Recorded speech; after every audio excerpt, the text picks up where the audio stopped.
حوالات کی سلاخوں کے پیچھے سے میں اسے نماز پڑھتا دیکھ رہا تھا۔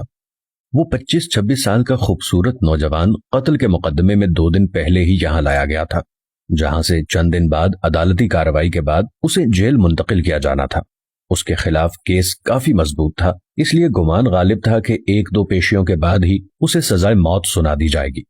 میں ایک پولیس والا ہوں اور پہلے دن سے ہی میرا رویہ اور لہجہ اس کے ساتھ کافی سخت رہا تھا، لیکن اس کے لبوں پر ہمیشہ ایک دل موہ لینے والی مسکراہٹ ہوتی تھی، اور ہمیشہ وہ مجھے بڑا سمجھتے ہوئے ادب اور نرم لہجے میں بات کرتا تھا، اور مجھ جیسا سخت انسان بھی 2 دن میں ہی اس کے اچھے اخلاق کے سامنے ہار گیا تھا۔ اب وہ سلام پھیرنے کے بعد دعا مانگ رہا تھا۔ میں اسے دیکھتا ہی رہ گیا۔ وہ اس طرح خشوع خضوع سے دعا مانگ رہا تھا کہ یوں لگتا تھا جیسے وہ جس سے مانگ رہا ہے وہ اس کے بالکل سامنے بیٹھا ہو۔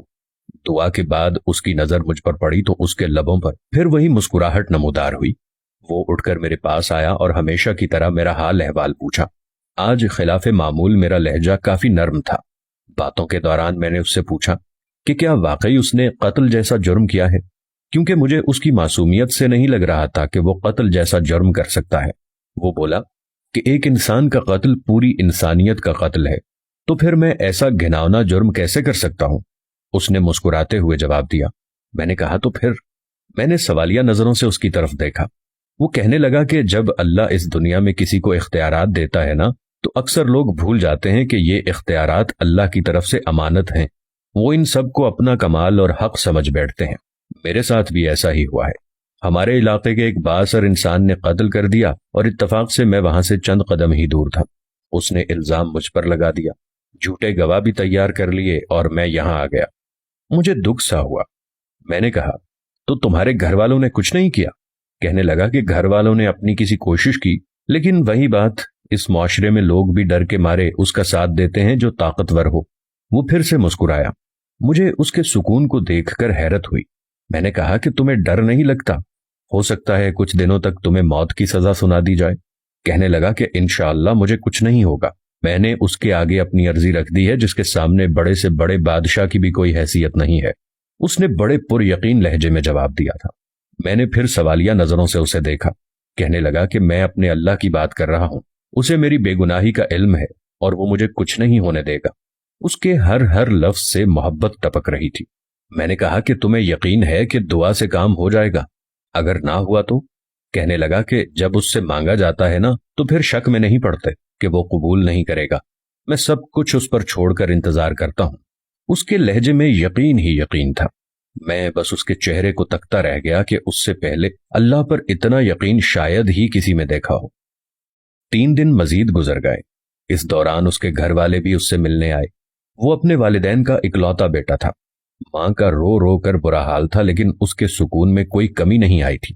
وہ مسلسل سمجھاتا رہا کہ میں نے اللہ کے سامنے عرضی رکھ دی ہے، اسے پتا ہے کہ میں بے گناہ ہوں، دیکھ لیجئے گا وہ مجھے کچھ نہیں ہونے دے گا۔ میں نے اللہ پر اتنا یقین اس سے پہلے صرف پڑھا ہی تھا، لیکن کبھی دیکھا نہیں تھا۔ میرے دل میں اب اس کے لیے عقیدت کے جذبات پیدا ہونا شروع ہو گئے تھے۔ شاید اللہ کی محبت ہوتی ہی ایسی ہے جو پتھر دل کو بھی پگھلا دیتی ہے۔ اور پھر جب اسے عدالت میں پیش کیا جانا تھا، اس سے 1 دن پہلے ہی عجیب واقعہ ہوا۔ جس شخص نے خود قتل کر کے الزام اس پر لگایا تھا، وہ اپنی بیوی اور اکلوتے بچے کے ساتھ گاڑی میں کہیں جا رہا تھا کہ اسے ایک خوفناک حادثہ پیش آ گیا۔ اس کے نتیجے میں اس کی بیوی اور بچہ تو موقع پر ہی جاں بحق ہو گئے، جبکہ اسے شدید زخمی حالت میں ہسپتال منتقل کیا گیا۔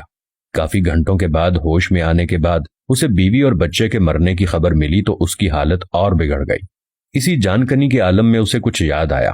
اس نے چیخ کر قریب موجود ڈاکٹر کو اس کی ویڈیو بنانے کا کہا، تو اس نے ویڈیو میں بڑی مشکل سے اپنے جرم کا اعتراف کیا اور اس نوجوان کو بے گناہ قرار دے کر ہاتھ جوڑ کر معافی بھی مانگی۔ اس نے ڈاکٹر سے وعدہ لیا کہ وہ یہ ویڈیو ضرور پولیس اسٹیشن لے کر جائے گا۔ شاید بیوی بچے کے مرنے کے بعد اور اپنی حالت کا علم ہو جانے کے بعد وہ اس گناہ کو ساتھ لے کر مرنا نہیں چاہتا تھا۔ ادھر ویڈیو پولیس اسٹیشن پہنچی، ادھر وہ آدمی مر گیا۔ آج عدالت میں اس ملزم کی پیشی تھی۔ عدالت کے سامنے اس کی بے گناہی کا ناقابل تردید ثبوت ویڈیو کی شکل میں موجود تھا، لہٰذا اسے باعزت بری کر دیا گیا۔ میں کمرہ عدالت میں کھڑا گمسم سا سوچ رہا تھا کہ اللہ ان بندوں کی جو صحیح معنوں میں اس پر ایمان لاتے ہیں، ان کی ایسے بھی مدد کر سکتا ہے۔ اس کی ہتھکڑیاں کھول دی گئی تھیں،